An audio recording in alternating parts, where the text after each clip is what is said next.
Infinite.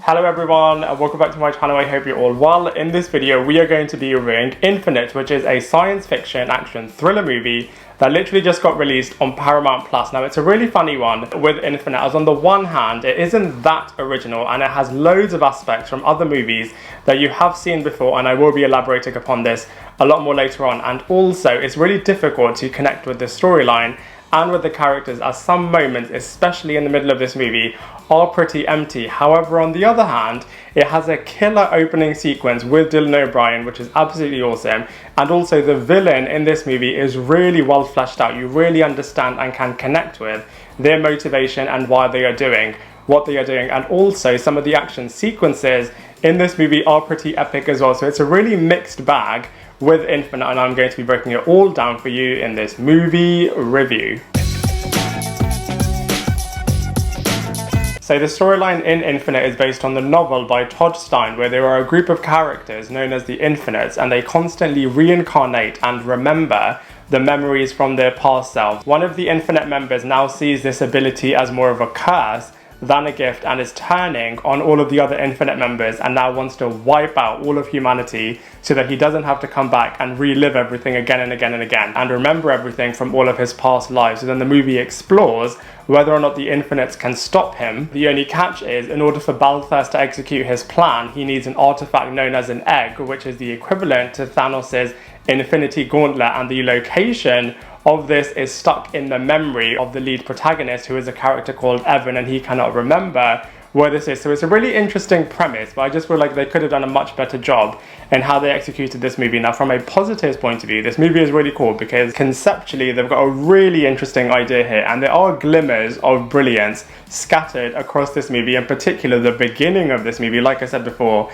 there is a killer opening, which is really, really cool, and also the ending of this movie has an awesome action sequence as well. And on that point, all of the action sequences and the chase sequences in this movie are really, really cool, and by the end of this movie you are able to link all of the dots together in terms of really understanding how this world is working. However, from a negative point of view, like I said before, this movie really does lack emotion, and as such you really cannot connect with the storyline and with the characters, and you really want to, as like I said before, the premise is actually really, really good. It's just a shame that you cannot connect with the different characters, and the middle of this movie, God, it really is very up and down. Whilst it has a very strong opening and a very strong closing, unfortunately the middle part of this movie, like I said before, is very much up and down, and also isn't necessarily anything that you haven't seen before in other movies, as it does borrow a lot of different aspects from other movies within this genre. But like I said, I will be expanding upon that a lot more a little bit later on. So whilst the characters are a little bit difficult to connect with in this movie, the cast are pretty awesome in Infinite. So let's go through them one by one. So first up we have Mark Wahlberg, who is playing the main action hero in this movie as the Evan character. And actually he does do a pretty good job in this movie. It was originally going to go to Chris Evans, but he was really busy filming Defending Jacob, and so it went to Mark Wahlberg, who, like I said, does a good job in terms of the action sequences in this movie. However, unfortunately, you just cannot connect with this character. In the first half of this movie, he's very confused, which is absolutely fine, as he is learning about this world whilst the audience is learning. It's just a real lack of emotional connection with this character, which I think is really ironic, as this character has a bit of a metal plate in his brain, which is why he cannot remember everything from his past lives. And like I said, it's really ironic because symbolically there's a bit of a metal block between the audience and connecting with this character. But like I said, Mark Wahlberg does do a really good job in terms of being a bit of an action superhero star in this movie, and those sequences look absolutely epic. Next up we have Chiwetel Ejiofor, who by contrast does an excellent job in terms of playing the villain of the Balthus character. You can really connect and understand where this character is coming from in terms of not wanting to be reincarnated and remember everything from all of his past lives and feel like he's not able to end his life, and is just really confused. He doesn't know about whether or not, from a religious belief point of view, what to do, whether or not this is a gift or if it's a curse, and he's just over it, and you can really understand where this character is coming from. That being said, it would have been nicer if he was more of an unstoppable villain in this movie, a little bit more like the Winter Soldier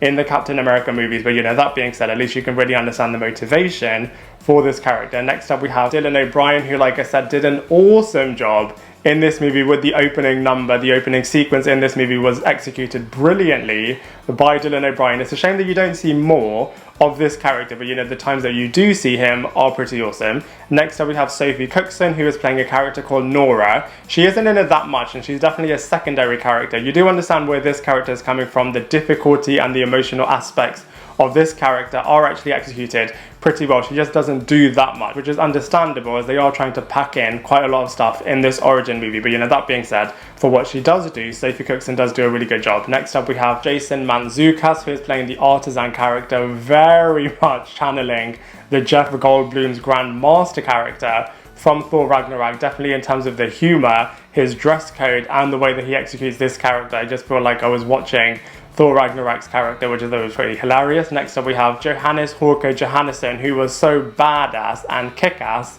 in this movie, as he was playing another Infinite character that definitely is bringing the muscle in this movie, and his sequences were pretty epic as well. And there are some other characters as well that are helping out round off the Infinite team. They don't do that much, but like I said before, it is pretty understandable, as this movie is doing quite a lot in terms of world building. But you know, that being said, from a cast and characters point of view, they are pretty awesome. So from a visuals point of view, this is really where this movie comes into its own. As from a cinematography point of view, the action sequences and the chase sequences are absolutely awesome in this movie. Like I keep saying, the opening sequence on the highway, there's a bit of a chase sequence over there, and that looks absolutely wicked. The final chase and action sequence is absolutely epic. It's on a plane, and it's not like anything you've seen before. It's the Mark Wahlberg character against the Chiwetel Ejiofor character, and they're just battling it out on the plane, in the skies. Is just absolutely awesome. The other sequences in the middle of the movie are great. They are a little bit cookie cutter, and so don't feel like anything original or innovative, but you know, that being said, they definitely do the job that they need to do. But the opening sequence and the closing sequence really is making this movie stand out from a cinematography and spectacle point of view. So from a comparison point of view, Infinite is definitely science fiction action thriller 101, as it is definitely borrowing a lot of aspects from other movies. So let's go through them one by one. So first up, I think you can compare this movie to Jumper in terms of there being a group of characters that have a certain ability, and there being a hate group that are constantly on their trail and just wanting to kill all of them as well. I think you can also compare this movie to The Matrix in terms of plugging yourself into this different world and really learning what that's all about, and then unlearning what you used to know and relearning what you literally did know in the past. And also the Mark Wahlberg Evan character does go into a little bit of a water tube, which felt very similar to the Neo character being plugged into the Matrix. And then you can also compare this movie to Wanted in terms of all of the chase sequences, and also I think you can compare this movie to Selfless, The Old Guard, and Project Power in terms of certain characters coming back again and again and again, living different lives, having new abilities. So from a comparison point of view, you can definitely compare it to other movies within this genre. But you know, that being said, credit where credit's due, Infinite is trying to do its own thing within this space as well. So overall, I'm really mixed with Infinite, as on the one hand, I think it's got an excellent concept. It could have been executed a lot more strongly. But you know, that being said, I did think it was an enjoyable movie. I thought all of the performances were really, really great from an action point of view. I would have liked to connect with the characters a little bit more from a deeper level point of view. But you know, that being said, I think it's a really great film from a franchise perspective. It'll be really interesting to see if this is going to get an eventual sequel, as I know the reviews weren't that great. But you know, that being said, it does leave it a little bit open-ended by the end of this movie. And so for all of those reasons, I'm going to give Infinite a solid 5.5 out of 10. I'd love to hear what you think, so please let me know in the comment section below.